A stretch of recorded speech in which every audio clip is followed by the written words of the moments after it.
Hey everyone, Blood Michael here, and this is my run for Transcendence Tier 7. So we will start with left gate, left, right, and then center. So right off the bat is these two iguanas again, where they will, I think they will have this resonance thing, and it's basically just coming out of break, and I believe their defense is supposed to increase and stuff like that. But at the state of the game right now, we were just basically overwhelmed them. And granted, I did bring Birdman, uh, but I'm not sure how much he's actually contributing to the fight. Cause I initially brought him because I was thinking, you know what, he should be able to deal with the 4 HP dumps. But funnily enough, most of his attacks are 3 HP dumps, except for that one that does 1 HP, I believe. So yeah, I wouldn't say it's a mistake on my part because I needed someone with lock. It honestly didn't make sense to bring anyone. Maybe Queen might have worked out, but I don't foresee that I'll be using Birdman anytime soon, or rather in the Transcendence stages.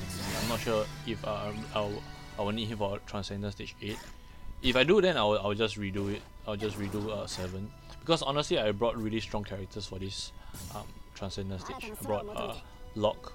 Basically this left gate is catered to Locke, Blue Crystal plus 4 HP dumps. I think most of his attacks now does that. His EX definitely, his LD, yes. Not so sure about his Phoenix Ray, but his Sneak Strike, his S1 definitely doesn't have that one. I mean, it doesn't have that 4 hits. But you can always bring other characters. I just didn't want to use Garnet for this stage. For this tier 7 at least, I was thinking I should maybe bring her for some one of the later stages, maybe 8 or 9. I mean, JP didn't need to have her to clear this stage, so yeah, I wasn't planning to use her for this stage anyway. The same for Noctis.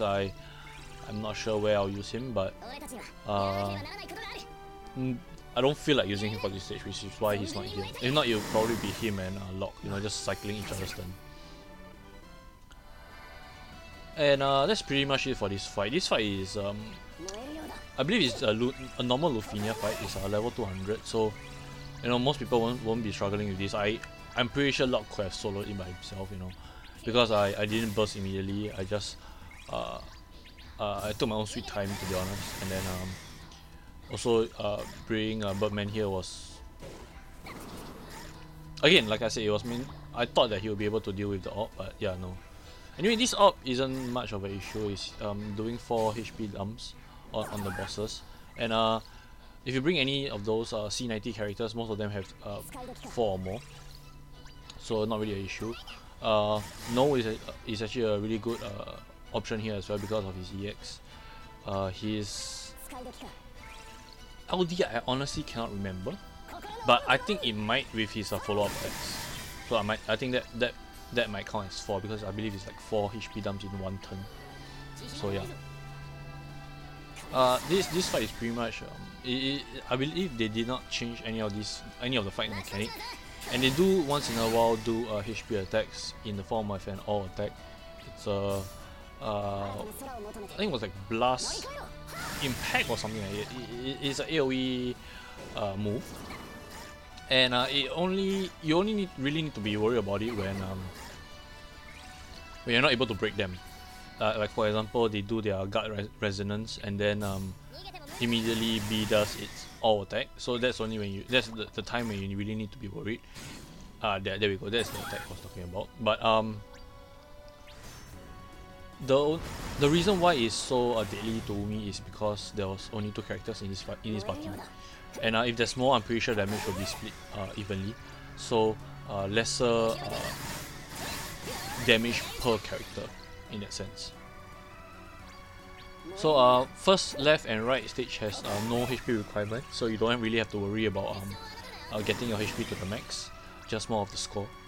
So yeah, you didn't really need to heal there if you can just use the LD as per normal. Also, I feel like you should be more liberal with the LD, because for some reason, I was thinking that because of the limited users, right? So I was thinking I should conserve it a bit more. But the boss for left and center both kind of melted. So yeah, I mean you can be more slightly more liberal with it as compared to the other characters. And I'm also spinning these two fights up because I don't believe most people will have difficulty for these fights. I believe it will be the last stage that they will have difficulties. Maybe this stage because of the way the orb mechanic works. It honestly caters to anyone from FF2. Like well, maybe not anyone, but most characters from FF2 because it's like those trap orb. So basically, you need to increase the orb at least. You need to take, or the bosses need to take damage from an ability countdown or a debuff countdown. So traps or Vivi's overhead, Eco's overhead. There are quite a few. You know, these are a few that I can think of right off the bat. I'm pretty sure some of those follow-up attacks doesn't count. Right, Maria, Emperor, all the traps are basically. So, you know, we have lots of options here. Which is also why I say this is really like a FF2 kind of run, because Furion with Maria will just handle this op, you know, not an issue. It goes down by 2 and then it goes up by like a bunch. Anyway, it's capped at 8, so it can't go up by much anyway. I decided to bring Keita. She'll be able to deal with the orb with her EX, and she'll also be able to do like counter damage and, you know, the charge shot when it's fully when it's maxed out basically. You know, the max charge, something like that. And it does a shit ton of damage, to be honest. It's like 600k. You know, that is honestly pretty surprising considering it's coming from someone that's something similar to a tank, right? So yeah, I mean that's pretty nice. Also, yeah, Vortex of Arms, his Furion's LD. I believe it came with one more charge. I can't remember whether it started off at 4, but you have 4 charges now. So you know, another LD that you can be a little bit more liberal with the usage. And that's honestly pretty much it for this fight, because this fight most of the time they are doing brave attacks. Only once in a while they'll do HP attacks, like brave into a HP damage. And if you're running something like a Furion Maria type of comp, you don't really have to worry, because Furion is able to heal it up, and Maria is definitely able to heal your party members to probably max or like full health when just before the enemy takes a turn. So you know, health should not be an issue for you. I mean, if it really becomes an issue, all you have to do is just bring Alexander instead. You know, increase that max HP, and also put that passive healing on when you after you take the first. After you go down below 80%, right? So yeah, these are just a few options. If you don't want to do the trap method, you can just bring Vivi. You know, he'll be able to deal with them. Because it's a decrease of the overhead buff. Eco might have some issues maintaining the orb if she's alone, because they don't really spam HP much, so you know, getting the overhead to decrease might be an issue. Like I'm letting them go, you know.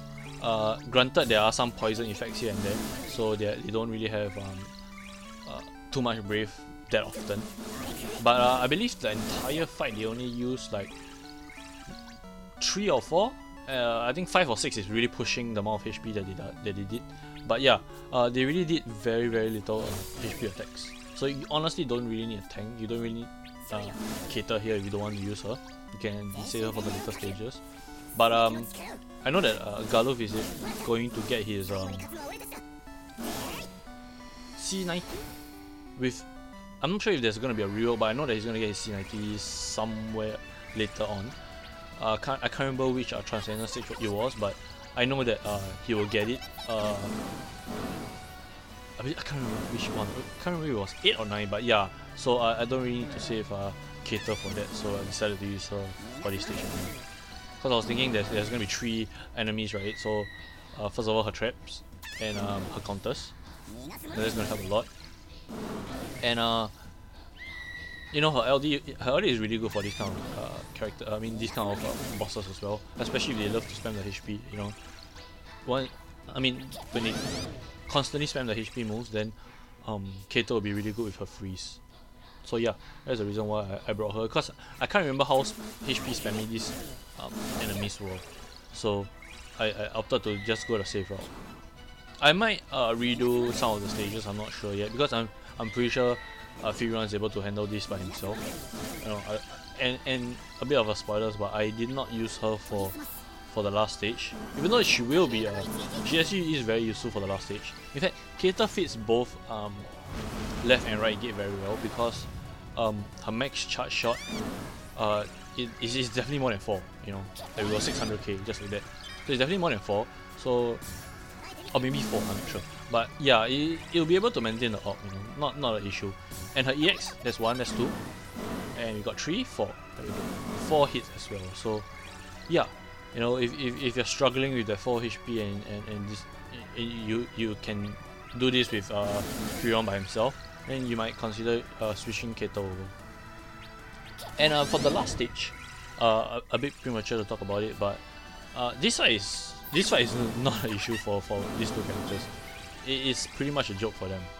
I mean, Furion still has 2 usage of his LD, so I'm just spamming them just to get the damage out, right? 400k, so I believe that that's a 3 HP dump, or something like that.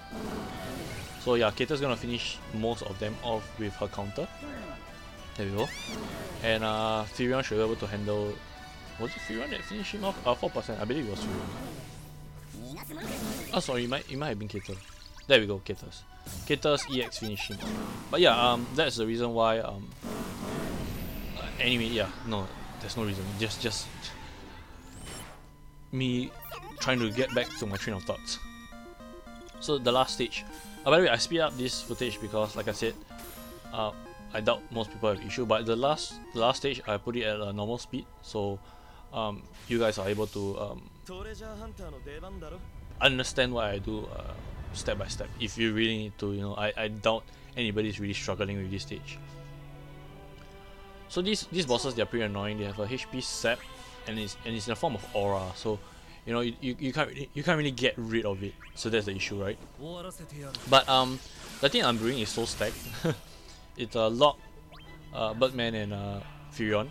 So HP in theory should not be an issue. Okay, but again, the HP requirement for this stage is just very tight. It's 10k. You can only take 10k health. So at the end of the fight, only one of your character can take HP sap damage because of how healthy our characters are nowadays, right? Especially if it's Birdman. Look at it, almost 40k health. I believe it's like a percentage of his health. So yeah, it is very significant, and it ticks for both. So if I believe it's a glitch, like it's a bug where you only see the character taking like 5,000 damage, right? But in what actually happens is that he actually takes like 5k twice. Like there we go. 11k, yeah. So sometimes I see it as 5, sometimes I see it as 11. I'm not sure. Maybe it's just my eye playing tricks on me. But yeah, 11 makes more sense as compared to I'm not sure whether I saw it right, but I think somewhere along the way I saw 5k. So yeah. So Furion does wonders here because of his there we go, his dream weapon. He will just keep your party members very healthy, because almost every ability of Furion's heals the party. I believe the only one that doesn't is wait, I think it's all that heals now, right? So yeah, I know that I wanted the bosses to take a turn, so I was thinking of when I should really apply my more potent debuffs. So the reason why I didn't use a friend's LD or a normal core was because it's only a 4-turn debuff, and I know that they're gonna take a few more turns, so I opted to save it for later on. So the AUG requirement for this fight, pretty straightforward in my opinion. It's first of all, the easiest way is to let them take turns. That will just increase the AUG by 2 every time they take a turn. Secondly, it is to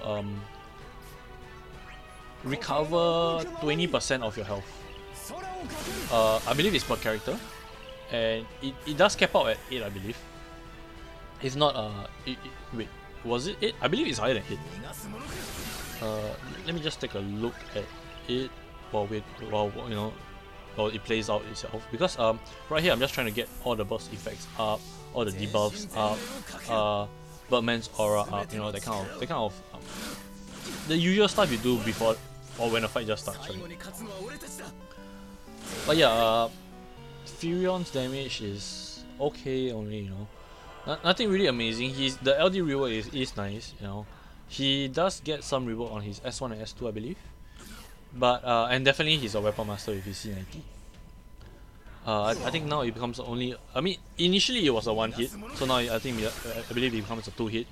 Nothing special, honestly. It's just nice that it becomes a 2-hit down. That's all. So let's take a look. Player restores at least 20% of max HP, and it caps out at 10. Yeah. Op appears at start of battle and disappears at 79%, only to reappear at, let's see, 49%. So you know, you can. I believe it is in such a threshold that it is possible to just bring calls for that heal if you really need to increase the op, because you know, letting the boss take turns isn't really much of an issue for a team like this. In fact, you can easily replace Birdman for Keita here, and she'll just counter all the hits. Right. Honestly, they don't feel very like they don't feel very like they don't have much health, you know. And I wish I had noticed that earlier on, because as you notice, Locke is actually taking his own sweet time, because I was going to burst with him, and I believe I've been using him very passively, to be honest. So if I were to replay this, I'll just, you know, really spam with Locke. His LD, his burst, you know, just maybe immediately go into the burst, stuff like that. When I mean immediately, I mean like, you know, go into when his system use his burst plus, the finisher move, and then maybe do one LD and then go into his burst sequence after that. You know, some stuff like that. You know. In fact, I'm pretty sure you can do this without Locke. It might be a issue for HP, but yeah, especially if you're gonna burst with Furion, because after every single one of his moves, he'll just recover health. So it's just you constantly recovering health, you know. And I believe that recovery, the HP recovery thing, it fits more for Furion better than Locke, because Locke only has one move that really heals, which is his Phoenix Ray. In fact, Lute, is that how you pronounce his name? Anyway, Birdman is also able to do that. Like, he's also able to maintain an orb with his Crimson Wings, his S2. Like, it heals him, and that counts towards the orb as well. So you guys also notice that the HP set disappeared for a while when the orb disappeared. So yeah, that is I mean, that's just a very nice time for you to recover a little bit, but I would say that just take it as it's still constantly on, because from 49% onwards, it's just gonna be on permanently. Like, it won't disappear. You know, it'll just be up even when you go into your BT sequence. So basically, at the end of the BT sequence, your burst character will most probably have like 1 health. So just get ready to heal him back up again. And if not, then you're pretty much set, right? Just make sure that you finish them off with sufficient health, because if not, then you'll miss one of the requirements. For this, I actually would recommend that you bring Alexander, just so that on the off chance that you're low, right, you can just go into Alexander and then finish the fight. Or alternatively, just use Alexander to finish the fight, because it should still count towards like you will heal your party members, and then they will calculate the score. At least that's how I believe it should work. So yeah, this fight, this team is really stacked against this fight, right? Locke hasn't even used his burst. I still have my summon. and they are already below 40% health. Right? So, you know, not a very difficult Lufinia Plus fight, considering the fact that we have already fought so many. Like I believe the 4th anniversary event was way harder than this, and I'm pretty sure there were quite a few people struggling because of the amount of people that actually had to check out my some of my videos. I hope they help anyway, right? But yeah, so yeah, I'm pretty sure most people won't be struggling with this. This boss fight is honestly, I feel like I enjoyed it because of how easy it was. Like I know people are calling right now garbage. Anyway, that was a mistake. I was actually expecting it to be the LD variant of it. But I know that most people are calling it garbage time now, and I feel like, you know, it's a bit derogatory, you know. I personally welcome a challenge, but not always. You know, I don't want every single event to be challenging. I want maybe 1 or 2 to be challenging, and most of the time I can just use whatever characters I like, enjoy myself, you know, stuff like that. That's the reason why I play a game, right?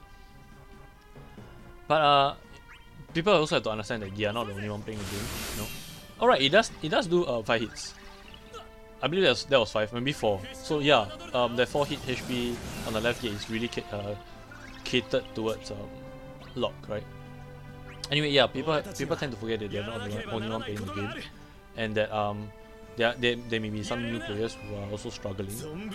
So, you know, this is actually a very good time for newer players to catch up to those people that started in day 1. You know, there's no way that they can actually catch up without caching, but you know, this is like a downtime for them. You know, it's a time for them to catch up to us, which I feel like is a good thing, because if they're too far off,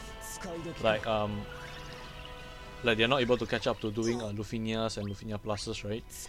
Then most of them might just, you know, stop playing, and then, you know, after a while the player base shrinks instead. So I don't want that to happen, man. I want more support for this game. So